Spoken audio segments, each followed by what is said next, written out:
Discovered my pregnant wife was cheating through a DNA test. The real father? My own father-in-law. I'm still shaking as I write this. My entire world just collapsed in the span of 48 hours, and I honestly don't know where to begin or how to process what I've learned. Maybe putting it all down here will help me make sense of this nightmare. 3 months ago, my wife gave birth to our first child. At least, I thought it was our child. The pregnancy had been planned, we'd been trying for over a year, and when she finally got pregnant, we were both over the moon. I was there for every appointment, every ultrasound, painting the nursery, assembling the crib, reading parenting books like my life depended on it. I was going to be the best dad I could possibly be. The birth was complicated. She was in labor for 18 hours, and there were moments where I genuinely feared I might lose both of them. But when our baby finally arrived, healthy and screaming, I cried harder than I had since my own mother passed away 5 years ago. Holding that tiny person in my arms, I felt complete in a way I'd never experienced before. But something was nagging at me from the very beginning, and I hate myself for even thinking it. The baby didn't look like either of us. I know newborns can look like anyone or no one, and features change rapidly in those first few months, but there was something about the bone structure, the shape of the eyes, even the way the baby's hands were formed that seemed familiar, but not in the way I expected.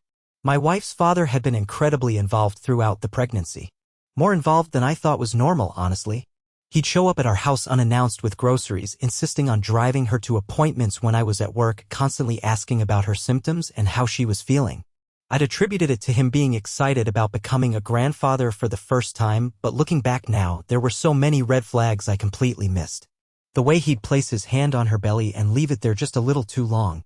How he'd insist on being in the delivery room despite my protests and my wife's supposed hesitation. The fact that he seemed to know things about the pregnancy that I hadn't even been told yet.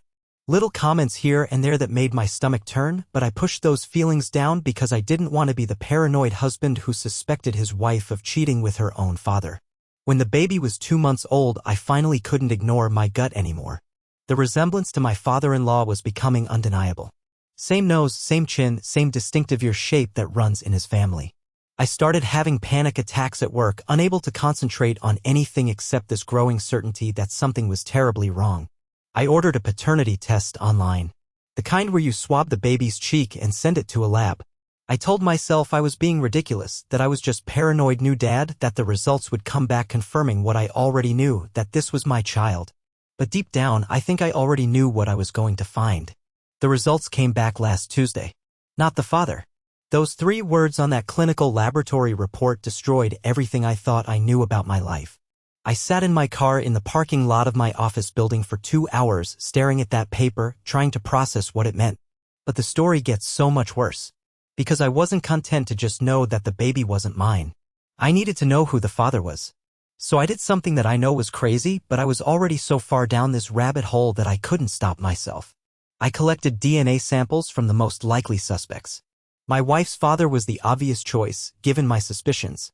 He comes over every Sunday for dinner, and it was easy enough to collect a sample from his coffee cup after he left. I also tested my brother-in-law because he'd been around a lot during the pregnancy too, helping with house projects and being generally supportive in ways that now seem suspicious. The results from the second round of testing arrived yesterday. My father-in-law is the biological father of the baby I've been caring for, loving, and bonding with for the past 3 months. My wife has been having an affair with her own father, and I've been raising their child completely oblivious to the truth. I haven't confronted either of them yet. I don't even know how to begin that conversation. What do you say to your wife when you discover she's been sleeping with her father? How do you look at a man who's been sitting at your dinner table every week, playing the role of devoted grandfather to his own biological child while you've been playing the fool? The worst part is that I love this baby. Despite everything, despite the lies and the betrayal and the absolute sickness of what's been happening, I've spent 3 months being this child's father in every way that matters except biologically. I've been the one getting up for night feedings, changing diapers, singing lullabies, celebrating every little milestone. How do you just stop loving a child because of the circumstances of their conception? I keep thinking about all the times my wife and her father were alone together. All the times he'd offer to babysit when she was pregnant so I could go out with friends. The way they'd have these intense, whispered conversations that would stop the moment I walked into the room. The fact that she never seemed surprised when he'd show up unannounced, like she'd been expecting him. I'm disgusted, heartbroken, and completely lost. I don't know whether to confront them, call a divorce attorney, or just pack up and disappear. I've been sleeping in the guest room for the past 2 nights, telling my wife I've been having trouble sleeping because of work stress. She keeps asking if I'm okay, putting on this concerned wife act, and I want to scream at her that I know what she's done. The baby looks more like him every day. How did I not see it before? How was I so blind to what was happening right in front of me? I don't know what I'm asking for here. Advice? Support? Someone to tell me this is all a nightmare and I'll wake up soon? I just needed to get this out because I feel like I'm going crazy keeping it all inside. Update 1. This community has been incredible. Thank you to everyone who reached out with support, advice, and shared their own experiences. I never imagined I'd be updating this post, but things have taken some unexpected turns that I need to process somewhere. After posting my original story, I spent the entire weekend in a haze. I kept going through the motions, feeding the baby, helping with household tasks, making small talk with my wife, all while this terrible knowledge burned inside me. I felt like I was wearing a mask that was slowly suffocating me. Sunday dinner with her father was absolute torture. Watching him hold the baby, seeing the resemblance that was now so obvious to me, listening to him talk about family genetics and how strong his bloodline was. My wife seemed completely normal, laughing at his jokes, serving his favorite meal, playing the perfect daughter while I sat there knowing what they'd done together. I'd made up my mind to confront them both that evening, but something happened that changed everything. After her father left, my wife came to find me in the garage where I'd been hiding out, pretending to organize tools. She sat down on an old paint bucket and just started crying. Not the gentle tears I'd seen from her during the difficult parts of pregnancy and childbirth, but deep, gut-wrenching sobs that seemed to come from somewhere profound. I stood there holding a wrench, completely frozen, because part of me wanted to comfort her like I always had, but another part of me was screaming that she didn't deserve my compassion after what she'd done. Then she started talking, and what she told me changed my entire understanding of the situation. She said she'd been living with a terrible secret that was eating her alive and she couldn't keep pretending everything was normal. She said she'd been waiting for the right moment to tell me something that would probably destroy our marriage, but she couldn't stand lying to me anymore. My heart was pounding because I thought she was about to confess to the affair. I was ready to tell her I already knew, to demand answers, to finally have this confrontation I'd been dreading and anticipating in equal measure. But what she said next knocked me completely off balance. She told me that her father had been sexually abusing her since she was 14 years old. That it had never stopped, not even after we got married. That she'd tried to break free from him multiple times, but he'd always found ways to manipulate her back into compliance. Threats about destroying our marriage, promises that he'd get help and it would never happen again, emotional manipulation about how she was the only person who understood him. The pregnancy, she said, hadn't been planned at all. She'd been on birth control, but he'd been pressuring her to have his child for years, telling her it was the ultimate expression of their connection. He'd been tampering with her pills, replacing them with placebos, and she'd only figured it out after she was already pregnant. She'd wanted to tell me the truth from the beginning, but he'd convinced her that I'd never believe her, that everyone would think she was a willing participant, that it would destroy both our families. He promised that once the baby was born, he'd disappear from our lives and we could raise the child as our own, with no one ever knowing the truth. I sat down hard on my workbench, trying to process this completely different version of events. Everything I'd interpreted as an affair was actually ongoing sexual abuse. The secretive conversations, the unexpected visits, the way she'd seemed nervous around him but unable to say no to his demands, it all took on a horrifying new meaning. She said she'd finally realized that he was never going to stop, that having the baby had only made him more possessive and controlling. She'd been planning to leave with the baby and disappear, but she couldn't bear the thought of taking away the child I'd been bonding with, especially since I'd been such a devoted father from day one. I asked her why she was telling me now, and she said it was because she'd seen how happy I was with the baby, how natural fatherhood was for me, and she couldn't keep living this lie when I deserved so much better.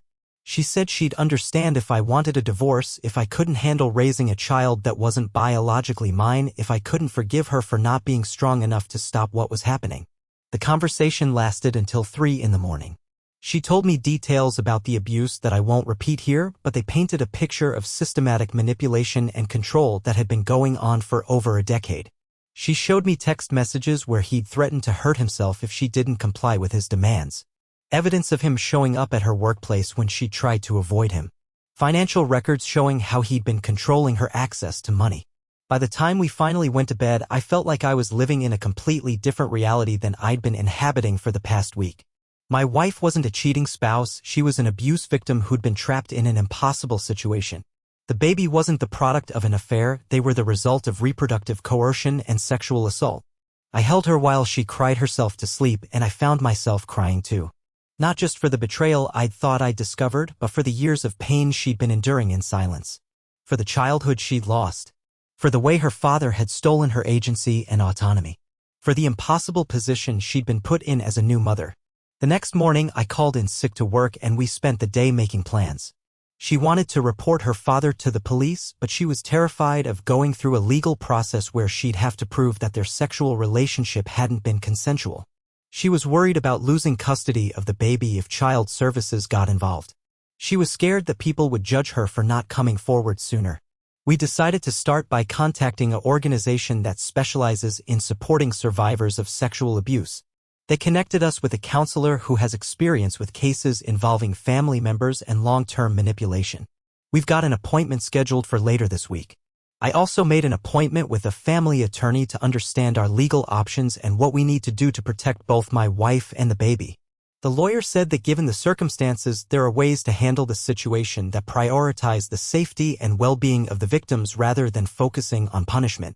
The baby is napping in their crib as I write this update, and I keep looking over at them and feeling this fierce protectiveness that surprises me. Biologically mine or not, this child is innocent in all of this. They deserve to grow up safe and loved without the shadow of their conception hanging over them. My wife is in therapy now, working through years of trauma with a specialist. Some days are better than others. She has nightmares sometimes, and there are moments when she flinches if I touch her unexpectedly. But she's also showing signs of strength and resilience that amaze me. She's determined to break the cycle and make sure our child never experiences what she went through. We haven't decided yet how to handle her father. Part of me wants to confront him directly to make him pay for what he's done. But the professionals we're working with have advised us to prioritize safety and healing over confrontation. There's a restraining order in progress, and he doesn't know yet that we've discovered the truth. The hardest part right now is pretending everything is normal when he calls or tries to visit.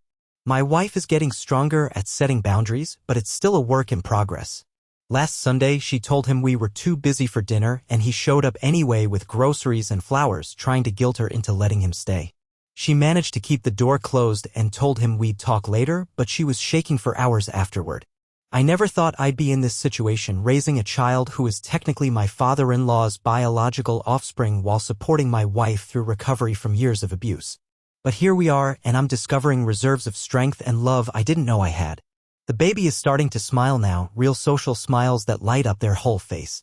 When they look at me with those bright eyes, I don't see their biological father, I see the future we're building together, one day at a time. Whatever DNA contributed to their existence, I'm going to be their dad in every way that matters. Update 2. I've been putting off writing this update because I honestly didn't know how to explain what's happened over the past month. Thank you to everyone who's been following our story and offering support. It's meant more than you know during this incredibly difficult time. The restraining order was approved, and we thought that would be the end of my wife's father showing up at our house. We were wrong. 3 weeks ago, he violated the order by coming to our home in the middle of the night. My wife and I were both asleep, and the baby was in the nursery when we heard someone trying to get in through the back door. I called the police immediately while my wife grabbed the baby and locked herself in our bedroom. The responding officers found him in our backyard, drunk and carrying a key to our house that we'd never given him. Apparently, he'd had a copy made months ago without our knowledge. The police arrested him, but he was released on bail the next morning. That incident was the wake-up call we needed. My wife's therapist helped us understand that her father's behavior was escalating because he was losing control over the situation. The specialist warned us that this kind of escalation often happens when abusers realize their victims are breaking free, and it can become dangerous very quickly. We made the decision to move. I know it sounds extreme, but we couldn't keep living in a house where he had access, in a neighborhood where he knew our routines. My wife couldn't sleep, couldn't relax, couldn't begin to heal when she was constantly afraid he might show up again. I have a cousin who lives about 6 hours away in a different state. She offered to let us stay with her temporarily while we figured out our next steps. Packing up our life and moving away from everything familiar felt like running away, but our safety had to come first. The move was harder on my wife than I expected. Leaving the house where we'd brought the baby home, where we'd planned to raise our family, felt like another loss on top of everything else she'd already endured. But once we were settled in at my cousin's place, I could see the tension leaving her shoulders for the first time in months. Being in a new environment, away from the constant fear of her father showing up, gave my wife space to start processing what had happened to her.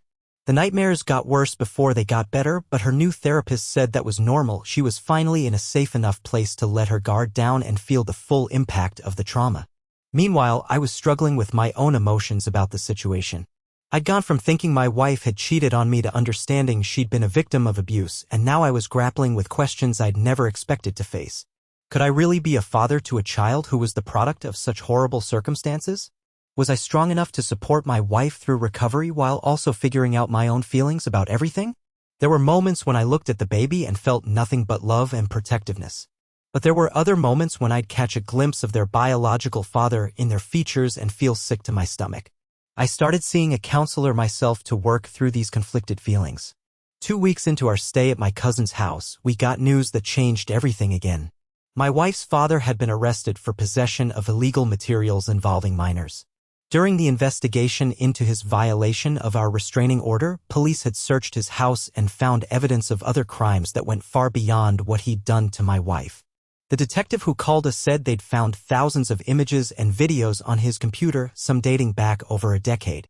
They'd also found evidence that he'd been involved with other victims, possibly including my wife's younger sister, who lives across the country and rarely visits.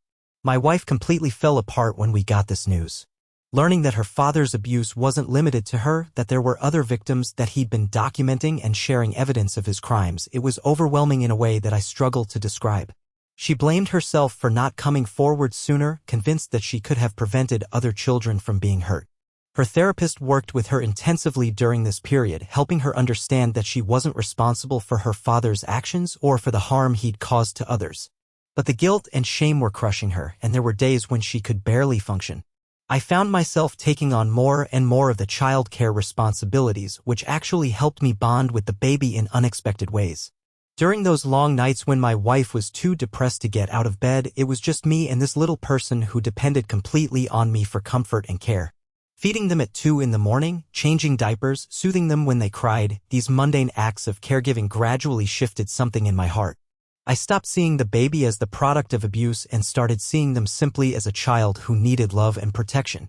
My child, regardless of genetics. The legal proceedings moved quickly once the authorities had evidence of my wife's father's other crimes. He was denied bail and charged with multiple felonies. The prosecutor's office contacted us about my wife potentially testifying, but her legal advocate helped us negotiate an arrangement where her testimony wouldn't be required for conviction given the overwhelming evidence they'd collected. 3 weeks ago, he pled guilty to all charges in exchange for a life sentence without possibility of parole. My wife didn't have to face him in court, didn't have to relive her trauma in front of strangers, didn't have to worry about him ever being released. It was the best possible outcome given the circumstances. The day we got news of his sentencing, my wife cried for hours. Not tears of sadness, but tears of relief so profound that her whole body shook with them. She kept saying that it was finally over, that she was finally free, that our baby would never have to worry about being hurt by him. That evening, she asked me directly whether I wanted to stay married to her and raise the baby together, or whether I needed to walk away and start fresh somewhere else. She said she'd understand either choice, that she didn't want me to stay out of obligation or pity. I told her what I'd been realizing over the previous weeks, that love isn't just about biology or circumstances of conception. It's about choice, commitment, and the daily decision to care for someone else's well-being above your own comfort. I'd chosen to love both her and the baby, and that choice felt more meaningful than any genetic connection could have been. We're still living with my cousin while we look for a permanent place to settle. My wife is doing better every day. She's sleeping through the night more often, she's laughing again, she's engaging with the baby in ways that were impossible when she was consumed by fear and trauma. The baby is thriving. They're rolling over now, grabbing at toys, babbling constantly.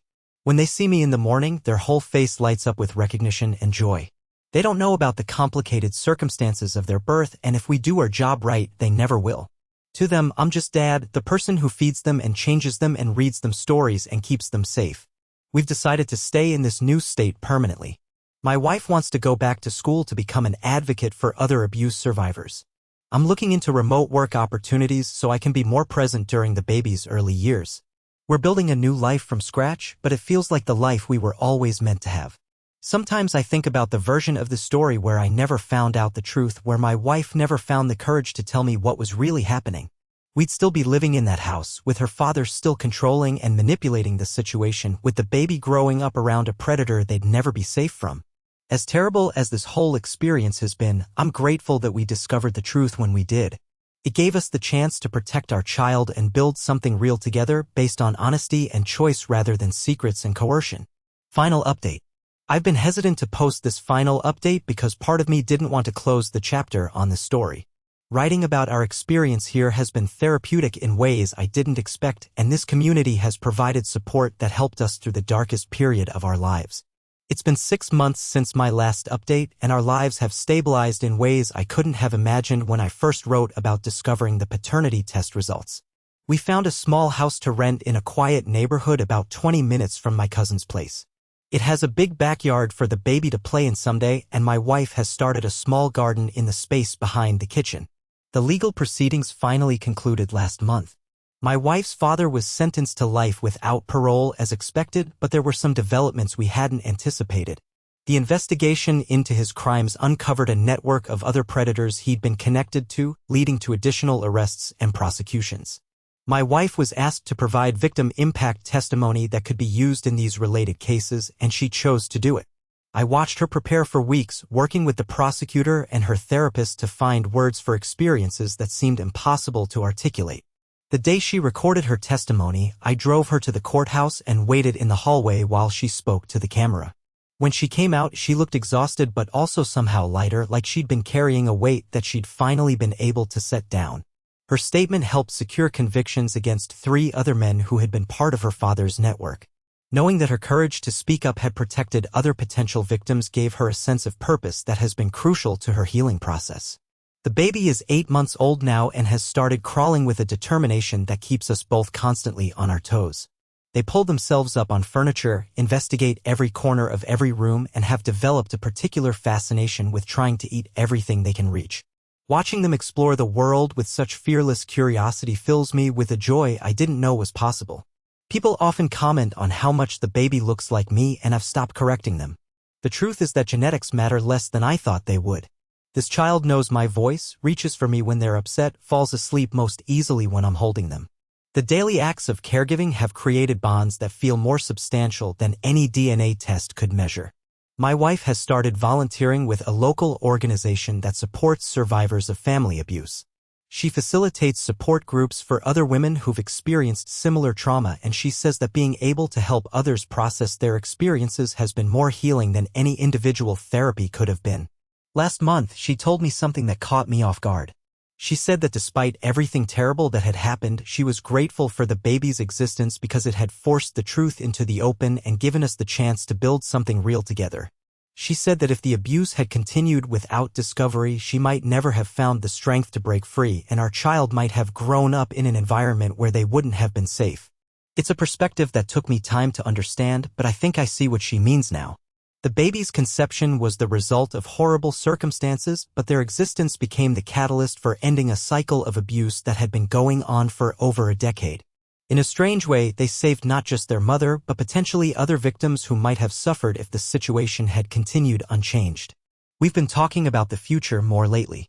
My wife wants to go back to school to become a licensed social worker specializing in family trauma. She's been accepted into a program that starts next fall, and I've arranged my work schedule to be home with the baby during her class times. We're excited about the possibility of her building a career around helping other families navigate similar crises. As for me, I'm discovering that fatherhood suits me in ways I never expected. The baby has started trying to say words, and their first clear utterance was something that sounded remarkably like "Dada."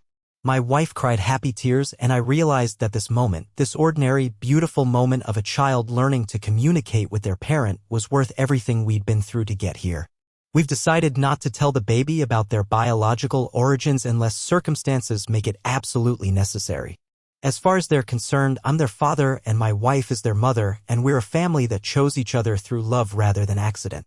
If questions arise as they get older, we'll handle them honestly but age-appropriately, focusing on the love and commitment that define our family rather than the trauma that preceded it. Sometimes I think about the person I was when I first suspected my wife of cheating, when I ordered that paternity test convinced that I was going to uncover an affair. That version of myself couldn't have imagined the actual complexity of the situation, couldn't have predicted the depths of love and resilience that would be required to navigate what we discovered. The experience has taught me that families are created through daily choices to care for each other, not through genetic coincidence. It's shown me that healing is possible even from the most devastating betrayals, and that sometimes the most meaningful relationships are the ones we choose to build rather than the ones we inherit. My wife and I are closer now than we were before any of this happened. We've seen each other at our most vulnerable, supported each other through impossible circumstances, and chosen to build a future together based on complete honesty about our past. The trust between us feels deeper because it's been tested and proven rather than simply assumed. The baby is napping as I write this final update, and I can hear my wife in the kitchen preparing dinner. These ordinary domestic moments feel precious in ways they never did before we almost lost them. The sound of her humming while she cooks, the baby's contented sighs as they sleep, the afternoon sunlight streaming through our windows, it all feels like a gift we didn't know we needed to fight for. I want to thank everyone in this community who offered support, shared their own experiences, and helped us feel less alone during the most difficult period of our lives. Your kindness and wisdom contributed to our healing in ways you probably don't realize.